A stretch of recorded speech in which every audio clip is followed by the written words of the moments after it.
Champions লিগে ঘরের মাঠে ম্যান সিটির বিপক্ষে দারুণ এক জয় পেল রিয়াল মাদ্রিদ। পুরো ম্যাচেই ম্যান সিটির উপর ছড়ি ঘোরায় লস ব্ল্যাঙ্কোস। ম্যাচের ২০ মিনিটে গোলরক্ষক দোনারুমার ভুলে সুযোগ নিয়ে প্রথম গোল করেন ভালভার্দে। মাত্র ৭ মিনিট পর আবারও জালে বল পাঠিয়ে ব্যবধান দ্বিগুণ করেন তিনি। প্রথমার্ধ শেষ হওয়ার আগেই ব্রাহিম দিয়াসের বাড়ানো বল থেকে দারুণ ভলিতে নিজের হ্যাট্রিক পূর্ণ করেন এই মিডফিল্ডার। চিজি আইসক্রিমের সাথে ভেলভেটি কেকের মিশ্রণে পোলার রেড ভেলভেট আইসক্রিম, মন ভালো থাক। দ্বিতীয়ার্ধেও আক্রমণ ধরে রাখে রিয়াল। ৫৬ মিনিটে পেনাল্টি পেলেও গোল করতে পারেননি ভিনিসিয়াস জুনিয়র। তার শট ঠেকিয়ে দেন ডোনারুমা। বল দখলে পিছিয়ে থাকলেও সুযোগ তৈরিতে এগিয়ে ছিল মাদ্রিদ।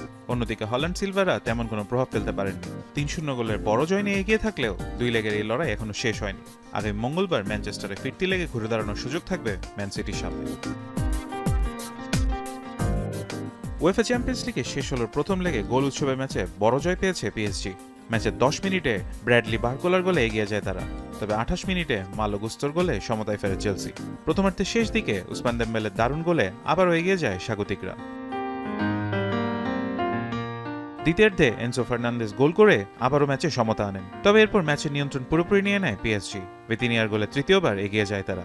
শেষ দিকে বদলি হিসেবে নেমে জোড়া গোল করেন কাভারাতিসখেলিয়া। তাতেই ৫-২ গোলের বড় জয় নিয়ে প্রথম লেগ শেষ করে পিএসজি।